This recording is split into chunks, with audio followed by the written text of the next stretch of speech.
Good morning, everyone. Good morning. This morning I would like to share a moment of grace of mine that happened 19 years ago. I wanted to share this particular moment because I'm reminded of it every Christmas season.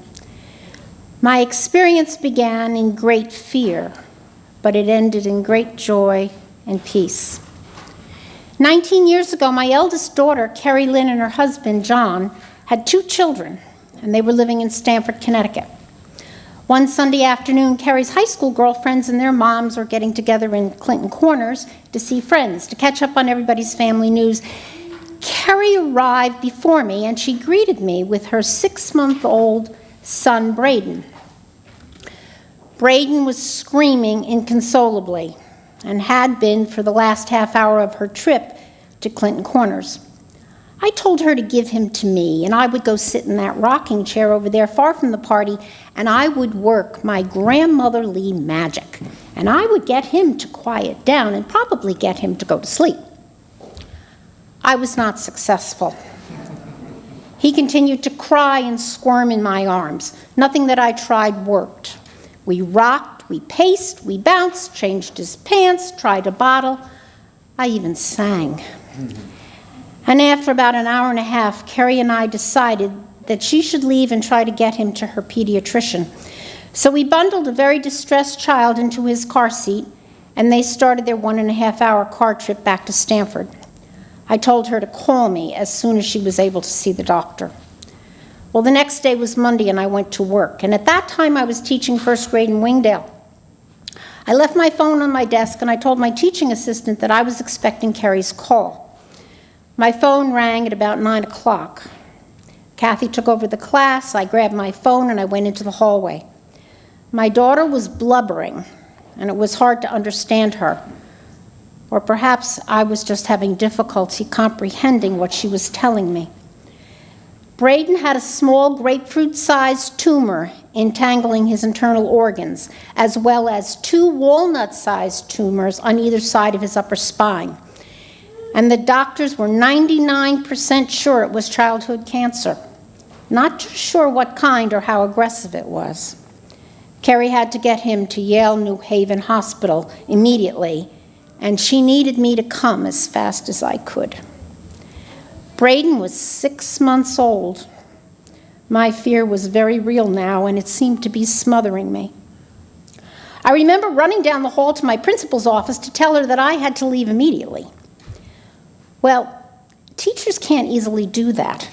I had 26 children under my care, and finding a substitute and leaving meaningful plans for an indeterminate number of days would take time. Time I didn't think I had. And then God's first angel appeared. The principal, who could be firm and demanding, told me that I shouldn't worry at all about my students. She would see that all was taken care of, and my family needed me then. I was to leave immediately. I left the office feeling a great weight of responsibility had been lifted from my shoulders. But Braden had not yet been baptized. How could we let him go through exploratory surgery within the next 3 days without having him baptized? I was raised in the Lutheran church of 70-plus years ago, and I had a German immigrant family background where infant baptism was preached as necessary for a child to enter heaven. I reached out to our former priest, Father Doug Fisher, and he calmly reminded me that God would watch over Braden no matter what words or how much water was dribbled on his head. Our God is a God of love. I guess I just needed an angel to remind me, for my fear began to loosen its grip on me. Father Doug told me that his wife Boissey would be on the Yale campus the next day and that she could come to the hospital and baptize Braden tomorrow. I felt that God was really with me, understanding my uncertainty and my fear. The next day, Betsy arrived at Braden's hospital door. Carrie cried, and Betsy told her that Braden and all of us would be in their prayers. She then said that she had arranged for us to have use of the lovely Yale Hospital chapel with its sun-filled stained glass windows. Betsy held Braden and said the prayers and the blessings, baptizing him into the family of Christians. And as she did, I had the most wonderful sense of peace and joy. No matter what would be ahead of this small child and his very brave young parents, God was going to be right by their side, giving them the knowledge, the courage, the ability, and the strength to face this disease. It was surely a moment of grace for me that morning in that little chapel.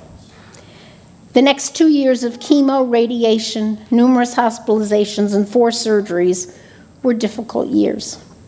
But God kept Braden in the palm of his hand, and the rest of us in his infinite circle of love. Thank you. Thank you.